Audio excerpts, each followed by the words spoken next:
Un hombre encontró el capullo de una mariposa monarca y se lo llevó a casa para verla emerger. Un día apareció una pequeña abertura y durante varias horas la mariposa monarca luchó, pero parecía que no podía forzar su cuerpo más allá de esa pequeña abertura para librarse del capullo constreñido. Decidiendo que algo andaba mal, el hombre tomó unas tijeras y cortó el trozo restante del capullo. La mariposa monarca emergió con facilidad, su cuerpo grande e hinchado, sus alas pequeñas y arrugadas. El hombre esperaba que en unas pocas horas las alas de esa mariposa monarca se desplegarían en su belleza natural, pero no fue así. En lugar de convertirse en una criatura libre para volar, la mariposa monarca pasó su vida arrastrando un cuerpo hinchado y con las alas arrugadas. El capullo constreñido y la lucha necesaria para salirse de esa pequeña abertura son la forma de hacer circular y forzar el fluido del cuerpo hacia las alas. El intento de ayuda del hombre fue en realidad cruel. Su misericordia condenó a la mariposa monarca a andar en el suelo en vez de volar en lo alto. A veces la prueba es exactamente lo que necesitamos. A veces la prueba es exactamente lo que necesitamos. Hoy estamos considerando el valor de las pruebas en nuestras vidas y el desafío de considerarlas con gozo al ver de que Dios está haciendo algo a través de ellas en nuestra vida. La vida puede ser confusa, aterradora y difícil. Pueda que en estos momentos tú estés pasando por una prueba o varias pruebas en tu vida en estos momentos. ¿Cómo manejamos momentos como estos? ¿Cómo manejamos las pruebas difíciles, llenas de miedo, de ansiedad y confusión? Pasar por pruebas puede ser deprimente, desalentador y abrumante. Es fácil tener miedo, ansiedad, enojo, responder quejándote, culpando a Dios, a los demás, cuando estás pasando por una prueba muy difícil. La sabiduría del mundo no le da ningún valor a las pruebas. La sabiduría del mundo considera las pruebas como un gran dolor, una gran tristeza, una gran pérdida, un gran fracaso en la vida. La sabiduría del mundo nos dice que evitemos las pruebas a toda costa. La sabiduría del mundo nos dice que busquemos nuestro confort y bienestar sobre todas las cosas. Estar cómodos y placenteros es lo más importante en esta vida, nos dice la sabiduría del mundo. Pero hoy estamos considerando una nueva serie de mensajes titulado Reconstruyendo la Fe.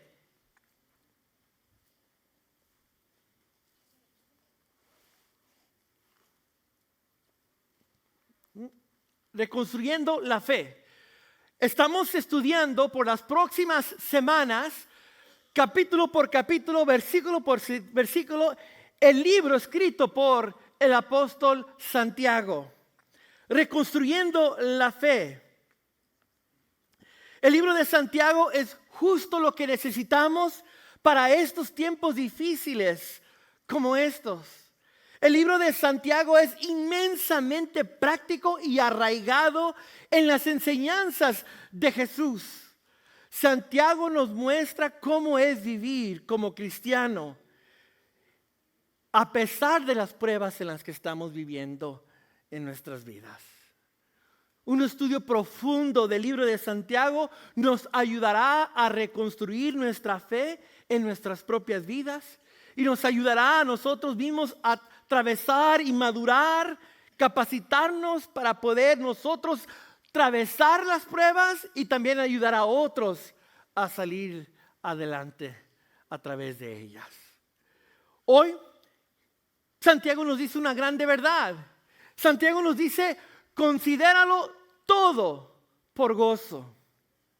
Y en esa palabra todo, literalmente Santiago espera que cada aspecto de tu vida, tanto lo bueno como lo malo y las dificultades, las consideremos como gozo. Abre tu Biblia, el libro de Santiago, capítulo 1. Y hoy vamos a leer Santiago 1, versículo 1 al 8. Y vamos a aprender a cómo específicamente, cómo considerar las pruebas como razón de gozo. Las dificultades y las luchas en las que tú y yo vivimos a diario, ¿cómo las podemos considerar por razón, por motivo de gozo? Santiago, este libro hermoso, dice así. Santiago capítulo 1, versículo 1 al 8. Pongámonos de pie para leer juntos la palabra del Señor. Y dice así. Yo, Santiago, esclavo de Dios y del Señor Jesucristo, escribo esta carta a las 12 tribus, los creyentes judíos que están dispersos por el mundo. Reciban mis saludos. Amados hermanos, cuando tengan que enfrentar cualquier tipo de problemas, considérenlos como un tiempo para alegrarse mucho. Porque ustedes saben que siempre que se pone a prueba la fe, la constancia tiene una oportunidad para desarrollarse. Así que dejen que crezca, pues una vez que su constancia se haya desarrollado plenamente, serán perfectos y completos y no les faltará nada. Si necesitan sabiduría, pídansela a nuestro generoso Dios y Él se las dará. No los reprenderá por pedirla. Cuando se la pidan, asegúrense de que su fe sea solamente en Dios y no duden, porque una persona que duda tiene la lealtad dividida y es tan inestable como una ola del mar que el viento arrastra y empuja de un lado a otro. Esas personas no deberían esperar nada del Señor. Su lealtad está dividida entre Dios y el mundo. Y son inestables en todo lo que hacen. Puede tomar su asiento.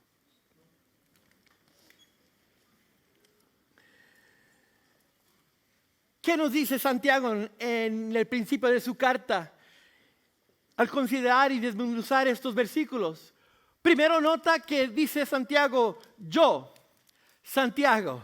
¿Quién es este Santiago?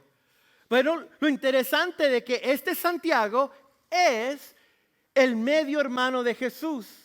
Hay varios Santiagos en el Nuevo Testamento, pero este Santiago es el hermano menor de Jesús, nuestro Salvador. El hermano menor de Jesús es Santiago y habían otros también hermanos, así que María y José tuvieron otros hijos aparte de Jesús. Sabemos de que Jesús fue engendrado por el Padre. Después de ello, José y María hicieron vida matrimonial y tuvieron otros hermanos. Pero oye, imagínate esto. Yo tengo un hermano mayor, se llama Joaquín. Me gana con 3 años. Creer yo que mi hermano Joaquín es el Salvador y el Mesías del mundo, cuando yo lo oí echarse pedos en la noche. Cuando Joaquín y yo nos peleamos entre hermanos. Cuando Joaquín y yo hicimos vida, dormíamos en el mismo cuarto, mi hermano y yo. Qué difícil me sería creer que mi hermano es el Mesías, el Salvador. Es más, los hermanos de Jesús mismo y sus hermanas no creían que Jesús era el Salvador. Mira lo que dice Marcos capítulo 6 en su evangelio. Y se burlaban. Es un simple carpintero, hijo de María y hermano de Santiago, José, Judas y Simón. ¿Cuántos hermanos tuvo Jesús? 1, 2, 3, 4. Parecían latinos, ¿verdad? Y dice, y sus hermanas vivían aquí mismo entre nosotros. Se sentían profundamente ofendidos y se negaron a creer en él. Los mismos hermanos de Jesús no creían en él. Al crecer juntos, Santiago, José, Judas y Simón y las hermanas de Jesús no creían que Jesús era el Salvador.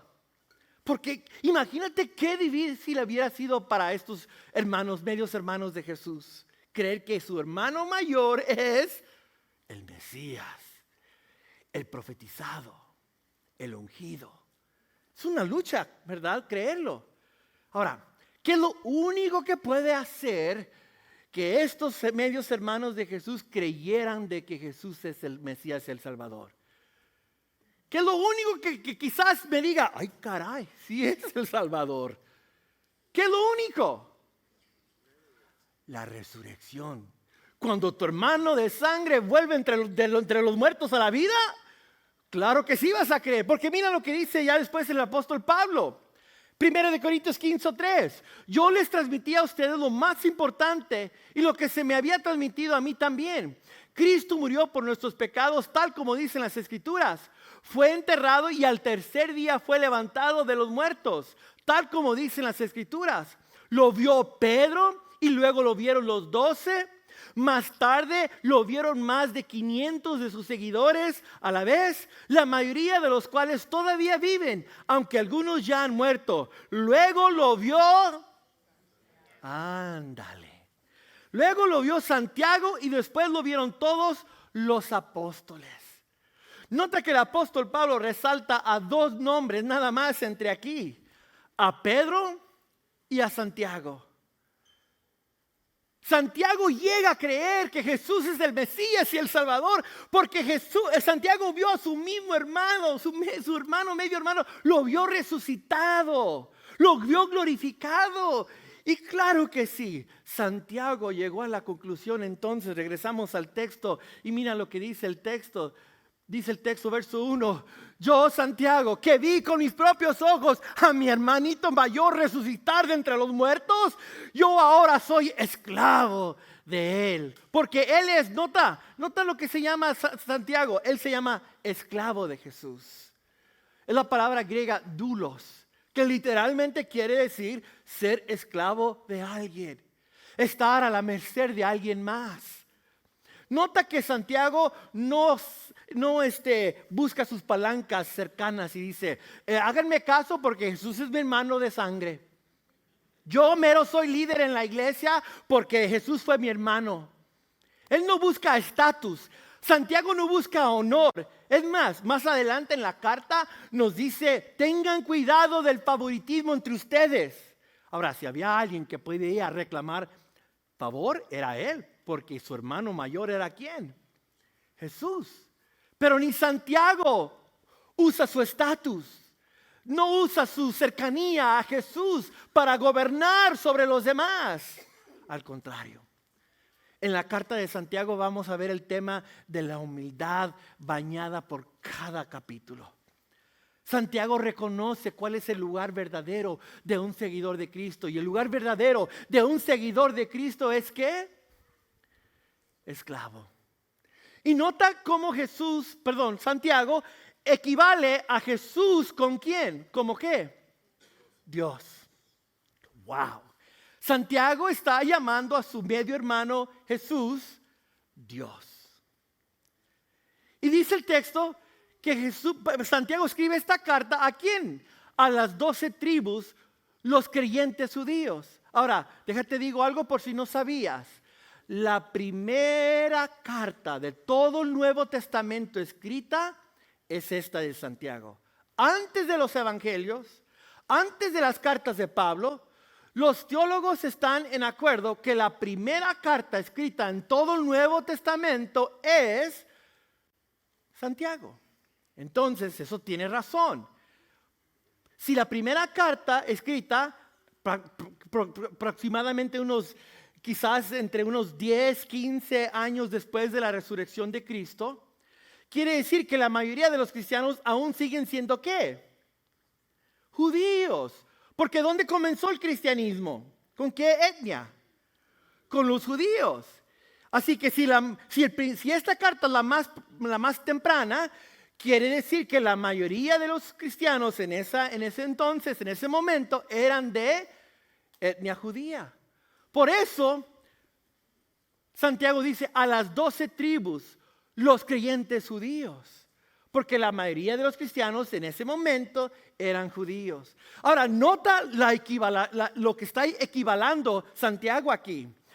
Las 12 tribus era la palabra, la frase clave para decir que eras el pueblo escogido de Dios. Las 12 tribus tiene connotación al Antiguo Testamento, los escogidos de Dios.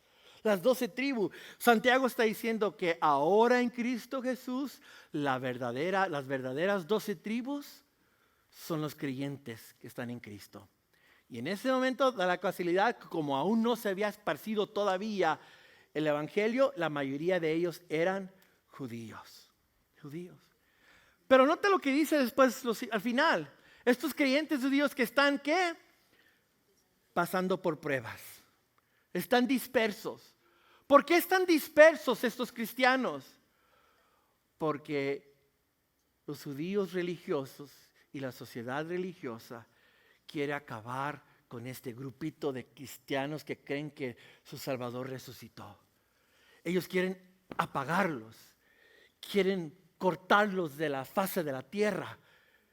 Así que los esparcen, los buscan para matarlos. ¿Te recuerdas de el apóstol Pablo antes de ser cristiano? ¿Qué hacía el apóstol Pablo antes de ser cristiano? Perseguía a los cristianos, ¿para qué? Para matarlos. Así que estos cristianos están dispersidos porque están teniendo problema. Imagínate que no te vendan alimento porque eres cristiano. Imagínate que el doctor no te va a recibir porque eres cristiano. Imagínate que el banco no va a hacer negocio contigo, ni te va a hacer trabajos, el banco, prestar dinero porque eres cristiano. Toda la sociedad judía estaba asfixiando a los cristianos para deshacerse de ellos. Así que la sociedad judía no les daba dinero, no trabajaban, no hacían trato con ellos, no les daban alimento, no les proveían espacio para poder. No era algo bueno para los judíos ese entorno. Y ellos estaban pasando por dificultades, como tú y como yo. Luchas, dificultades, pruebas, como tú y como yo hoy en día también.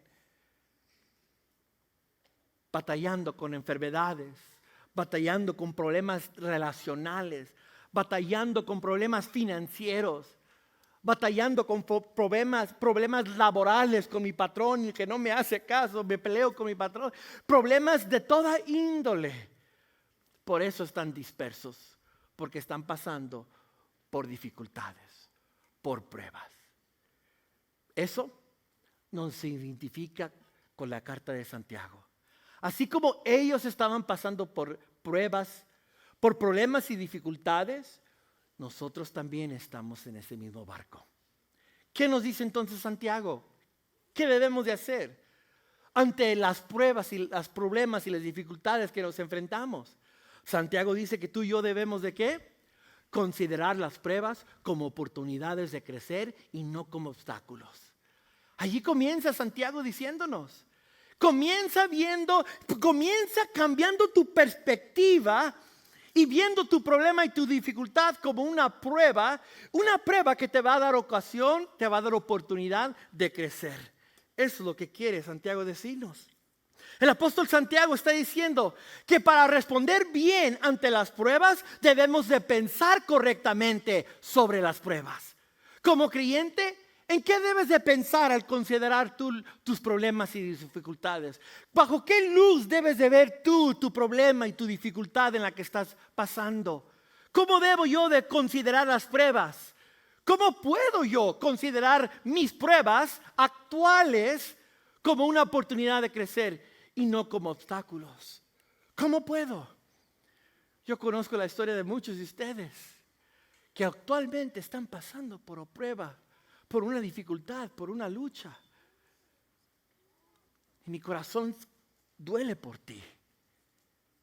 Yo veo mi propia vida. Desde que Yesenia y yo nos casamos, hemos pasado por prueba tras prueba, tras prueba, tras prueba, tras prueba. Y mi lucha ha sido cómo veo esta prueba, esta dificultad, este problema, bajo la luz que me llama la palabra de Dios de verla. cuando Jaime nació, mi primer hijo, mi primogénito, no lo pude yo abrazar. Se lo llevó luego el doctor y el especialista entró porque Jaime nació con problemas. Cuando Diego llegó a tener, mi hijo menor, Diego, tenía 5 o 6 años de edad, nos dijo el doctor que quizás tiene un tumor detrás del ojo. Fuimos a oculista, tras neurólogo, tratando de ver por qué no estaba viendo de ese ojo. Me dio a mí un derrame cerebral a los 32 años de edad. Yesenia pasa por el divorcio de sus padres ya de adulta. Salimos de California, vinimos a Texas y pasamos por otra crisis. Y digo, hemos pasado por grandes dificultades, Yesenia y yo. Igual como tú. Y en cada una de ellas hemos derramado lágrimas, hemos sufrido. Hemos dicho, trágame tierra, por favor. Quisiera bajarme más abajo de la alfombra con todas estas cosas que me ha tocado vivir. Pero en ello, Santiago dice que debemos de considerar estas dificultades como oportunidades de crecer y no como obstáculos. ¿Y sabes? Eso es verdad. Porque ahorita Diego, mi hijo de 16 años, juega béisbol en un nivel muy alto de primera división. Y ese ojo que le dijo el doctor que no iba a servir, pues ahora viene la pelota 95 millas por hora y él le pega y es un home run. Y mi hijo Jaime, que nació con problemas cuando nació, pues salió más o menos. Está muy bien y está saludable, gracias a Dios. Y ese año cumplimos en abril 25, vamos a cumplir 25 años de casados. No nos hemos matado. Hemos visto cada problema como oportunidad de crecer. ¿Cómo lo podemos hacer tú y yo entonces? ¿Qué nos dice Santiago? ¿Cómo puedo yo considerar mis problemas y mis dificultades como oportunidad de crecer? Santiago nos dice, veamos el verso 2. Primero nos dice, amados hermanos, ¿cuándo? Nota que dice que van a venir. Cuando tengan que enfrentar, va a venir, te va a suceder, y eso ya lo sabemos cada uno de nosotros. Dice Santiago, cuando tengan que enfrentar cualquier tipo de problemas, considérenlo. Esta es la palabra griega que te dice que pienses de manera diferente. La palabra griega aquí es un término financiero y habla de evaluar la ecuación. Habla de ver diferente la ecuación y la fórmula para poder ver y pensar y llegar a una conclusión distinta, diferente. A menudo cuando llegan las pruebas, simplemente ¿qué es lo que hacemos? Reaccionamos en vez de responder adecuadamente. Reaccionamos con enojo, con frustración, con depresión, con aislamiento, con enojarnos con Dios. Pablo dice, no te dejes guiar por tus emociones, pon tu cerebro a trabajar cuando estés pasando por pruebas. Y yo sé que eso es lo último que queremos hacer cuando estamos pasando por pruebas, por dificultades. Porque nos surgen todas las emociones cuando nos llega esa llamada de teléfono del doctor y te dice, tienes cáncer.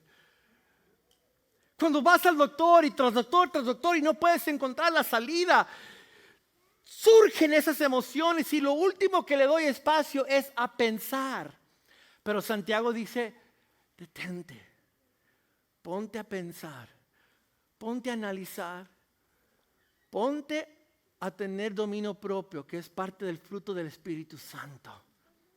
Y ponte a pensar, considera como un tiempo, la prueba, considera ¿qué? La prueba como un tiempo ¿para qué? Alegrarse mucho. ¿Por qué me voy a alegrar yo por una prueba? Santiago, ¿estás diciendo que soy masoquista y debo de buscar las pruebas para poder alegrarme? ¿Quieres que yo me alegre ante la prueba? Bueno, sí y no. La prueba no la debemos de buscar, la lucha no la debemos de buscar, ¿verdad? Santiago no nos llama a ser masoquistas, pero sí nos llama a pensarlo y verlo por otro lente. Y nos dice que cuando tú llegas a ver la prueba por otro lente, vas entonces a poder experimentar gozo. Vas a poder ver y decir, ¿sabes qué? Cómo se glorificó Dios en esa situación de mi vida. Cómo se está glorificando Dios en estos momentos al yo pasar por esta prueba. Eso es lo que dice el apóstol. Para algunos, cuando estamos pasando por las pruebas, reaccionamos en vez de pensar. Y como reaccionamos algunos de nosotros cuando pasamos la prueba, nos alejamos de Dios. Dejamos de venir a la iglesia, dejamos de buscar a Dios, dejamos de orar, dejamos de leer la palabra de Dios. Para otros, cuando pasamos la prueba, estamos en la prueba, eso nos aferra, eso nos lleva a nuestras rodillas a buscar y a orar y a buscar tener más del Señor. Y nos acercamos y probamos a Dios de una manera diferente en el medio de la prueba. Vemos y experimentamos que Dios es más real en el momento de la prueba. Y para otros, pasar por la prueba simplemente revela que su fe es falsa y abandonan completamente el camino. Jesús nos dijo eso, no nos debe de sorprender. En la parábola del sembradío hay 4 terrenos. Y en uno de esos terrenos dice Jesús que cuando cae la semilla y las tribulaciones y las pruebas de la vida salen, ahogan la semilla y la semilla se muere. No fue fe verdadera, es una fe falsa. Cuando algunos de nosotros pasamos por pruebas y luchas y dificultades. ¿Qué está diciendo aquí entonces? Santiago está diciendo que debemos de ver nuestra prueba con otro lente. Después nos dice en el versículo 3, porque ustedes saben que siempre que se pone a prueba la fe, la constancia tiene una oportunidad para desarrollarse. Santiago dice que cuando tú pasas por una dificultad, una prueba, te da la oportunidad de practicar la constancia. ¿Y qué es esto de constancia? Es la palabra constancia allí, es la palabra hupomonen. Dilo conmigo, hupomonen. Otra vez, hupomonen. Esa palabra quiere decir como cuando alguien está sosteniendo algo y está la presión y está bajo la presión la persona. Y entre más está bajo la presión, entre más se queda allí, más fuerte se hace, más fuerte aguante tiene. Santiago está diciendo que entre más tú te encuentras bajo la prueba, estás en ti desarrollando constancia para que cuando la próxima prueba venga, ahora sí, estoy un poquito más fuerte. Es como levantar pesas. Mi hijo Diego de 16 años, esta semana pasada llegó a un nuevo récord. Levantó 450 libras en un squat. ¿Cuántos son kilos? 200 kilos, más o menos, más de 200 kilos. Es más, el doble de su peso lo hizo en squat. ¿Sabes por qué puede él aguantar tanta pesa? Porque hace pesas todos los días. Entre más está debajo de la pesa, más aguante tiene. Santiago está diciendo, chicos, cada lucha que tengas, cada problema que tengas, es una oportunidad de ejercer tu fe. Y tu fe se va a hacer más fuerte, hupomonen. Tu fe va a tener más aguante para que cuando venga esa prueba, pero que es una buena prueba. ¿Tú has pasado por esas buenas pruebas? Esas buenísimas pruebas, no están nada de buenas, pero qué difíciles son. Las puedes aguantar. Vas a poder salir adelante, dice el apóstol Pablo. La vas a poder aguantar. Y luego dice el versículo 4, la siguiente verdad que encontramos. Así que dejen que crezca, pues una vez que su constancia se haya desarrollado plenamente, serán ¿qué? Perfectos y completos. Pablo dice que cada vez que tú estés debajo de la presión de la prueba, te estás haciendo más y más a la semejanza de Cristo. Más el fruto del Espíritu en ti. Más gozo, paz, paciencia, bondad, benignidad, mansedumbre, fe y templanza, dominio propio. Así que imagínate, allí estás tú bajo la prueba, aguantando la prueba y Dios está trabajando en ti el fruto del Espíritu Santo para que te parezcas más a Cristo. Eso está pasando detrás de bambalinas mientras tú estás debajo de la prueba. Wow, tú estás haciendo algo fenomenal. Entonces se ve de esta manera. La prueba, la lucha, la dificultad nos pone presión nos ayuda a desarrollar la constancia, ¿verdad? Allí cuando estás debajo de la prueba, te estás haciendo más fuerte y el resultado es ¿qué? Más como Cristo. Esta palabra perfectos es la misma palabra que Jesús usó en el Sermón del Monte. Jesús dijo, ustedes sean perfectos como vuestro Padre en el cielo es perfecto. No está hablando de no tener falta, está hablando de llegar a la madurez espiritual. Y Pablo dice, chicos, todo esto es motivo de alegría. Alégrate entonces. Ponte alegre cuando estás debajo de la presión de la prueba, porque Dios te está haciendo más como Cristo. Sonríe cuando estás abajo de la prueba. Alégrate, dice Santiago. Padre, de alguna manera tú me estás haciendo más como Cristo al permitir que este cáncer llegue a mi vida. Padre, al permitir este diagnóstico, tú estás haciéndome más como Cristo, Señor. Al pasar por este problema financiero, tú me estás haciendo más como Cristo, Señor. Eso entonces es ¿qué? Dice Santiago, razón de estar alegre. Eso nos lleva a la conclusión. Considera tus pruebas motivo de alegría, porque el valor de la madurez es mayor que el valor de la ausencia de la prueba. En otras palabras, Dios no está interesado en tu confort. Dios no está interesado en que tengas una vida placentera. Dios no está interesado de que tengas tu vida toda bien planchadita y organizada tu vida. Dios está interesado en cambiar tu carácter. Dios está más interesado en transformar tu vida. Mejor que tu placer, es mejor ser transformado a la persona de Cristo. Es lo que está interesado el Señor en tu vida y lo que Él quiere hacer. Y sabes, esto me lleva a una verdad también interesante. Tú y yo necesitamos mirar a través de la prueba, no a la prueba, para ver lo que Dios está haciendo. No mires la prueba allí nada más, mira del otro lado. Dile, Señor, dame la sabiduría para poder ver qué estás haciendo del otro lado. Como los 3 jóvenes hebreos del sermón de la semana pasada. Ellos sabían la capacidad de Dios, pero no sabían la voluntad de Dios. Y eso los llevó a ellos a confiar en Dios. Porque sabían de que Dios nos puede librar del horno, claro que sí. ¿Nos vas a librar del horno? No sabemos. Si nos libras, gloria a Dios. Si no nos libras, gloria a Dios también. Porque al final sabemos de que tú estás haciendo algo. Esto es tan importante. ¿Cuál es tu prueba que estás viviendo en estos momentos? ¿Cuál es tu lucha que estás viviendo en estos momentos? Aprende a mirar a través de ella. No mires a la prueba, mira a través de ella al otro lado y ve lo que Dios está haciendo con ella en tu vida. ¿Sabes? Mira lo que dice el apóstol Pablo, mira lo que dice en Corintios 10:13. Hasta ahora ninguna prueba les ha sobrevenido que no pueda considerarse humanamente soportable.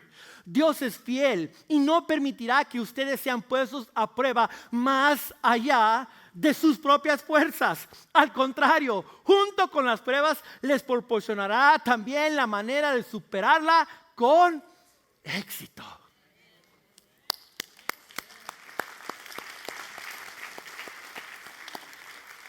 En otras palabras, Dios tiene un plan para tu lucha en estos momentos. Él quiere tu éxito con esa prueba.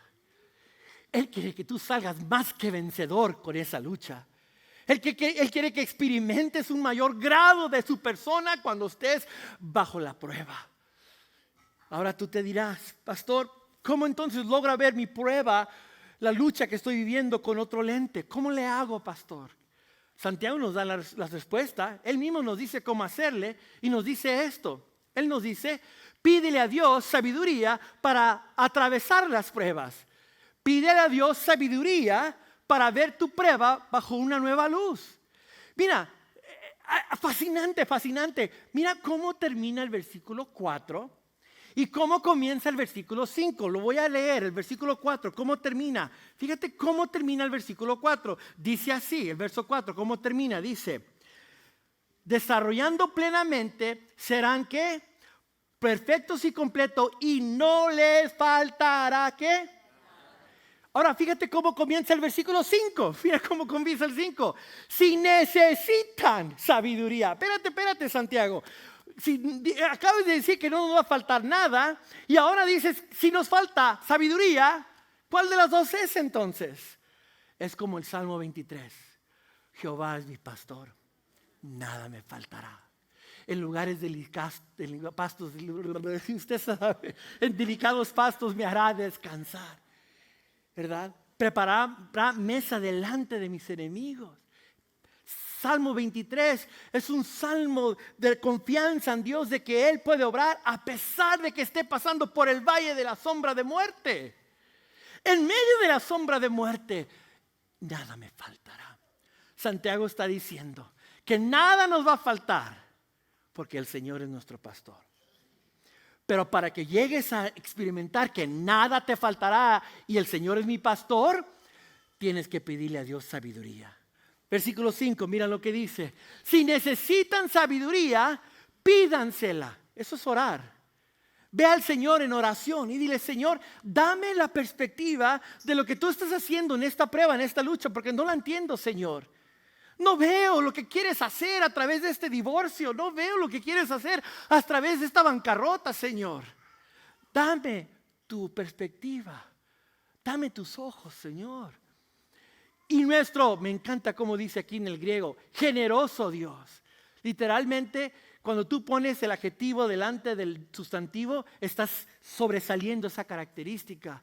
Santiago dice que Dios es súper generoso. Y Él quiere darte a ti sabiduría para que puedas ver tu problema con una nueva luz. Y Él se la dará, no les reprenderá por pedirla. Cuando se la pidan. ¿Qué es este pronombre la? ¿Qué representa? ¿Qué representa? Cuando se la pidan. ¿Qué es ese la? La sabiduría. Dios nos va a dar sabiduría cuando se la pidamos. ¿Y la sabiduría para qué es? Para considerar como gozo y ver con un nuevo lente nuestra lucha. Él nos la va a dar. Él nos va a darla. Asegúrense de que su fe sea solamente en Dios y no duden, porque una persona que duda no tiene la lealtad dividida. Ahora, este es el versículo 6 que se saca de fuera de contexto un montón de veces. Pues Dios no te da tu sanidad, Dios no te contesta tu oración porque no tienes fe, estás dudando. Estás dudando y por eso Dios no te va a dar a ti la resolución de tu problema. Eso no es lo que dice el texto. ¿Qué es lo que nos promete darnos Dios aquí? No dice la sanidad, la respuesta, la solución. No dice nada de eso. No dice Dios te va a sanar. ¿Qué es lo que nos promete dar el Señor? ¿Y para qué es la sabiduría? Para mirar y pasar la prueba. Para mirarlo como Dios quiere que lo miramos.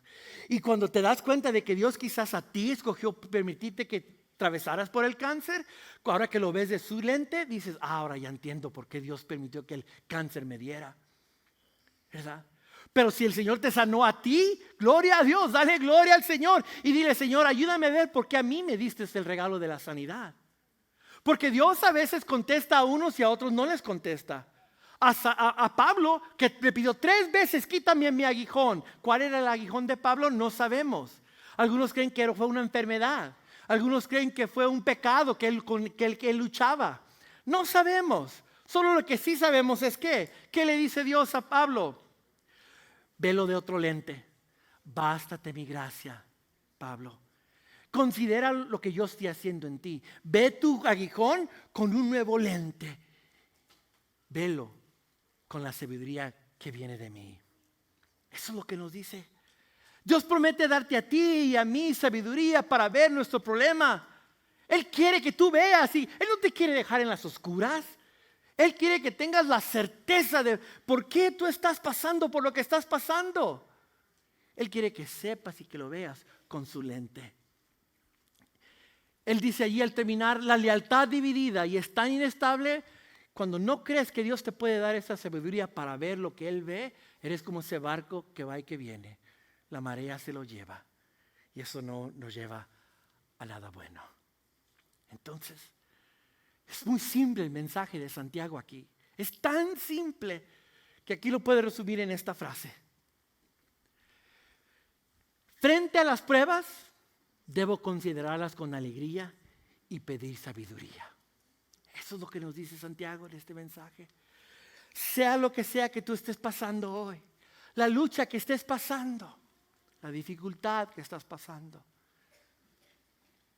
si lo llegamos a ver con los ojos de Dios, pidiéndole que Él nos dé sabiduría, podemos entonces saber y tener gozo de que Él está obrando algo para perfeccionar en mí el carácter de Cristo en mí.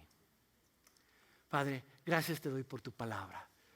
Gracias te doy por esta verdad tan poderosa, pero tan simple. Tan poderosa porque cada uno de nosotros estamos pasando por temporadas de dificultad, por luchas, por necesidades. Y a veces vemos las pruebas con la sabiduría del mundo y no la sabiduría que tú nos prometes dar. Y hoy escogemos ver con tus ojos. Hoy te pedimos que nos des perspectiva, que nos des sabiduría para poder considerar lo que estamos viviendo a la luz de tu verdad, Señor. Te pedimos que nos comportes en este tiempo con tu palabra y tu verdad. Es mi oración. En el nombre de Jesús. Amén.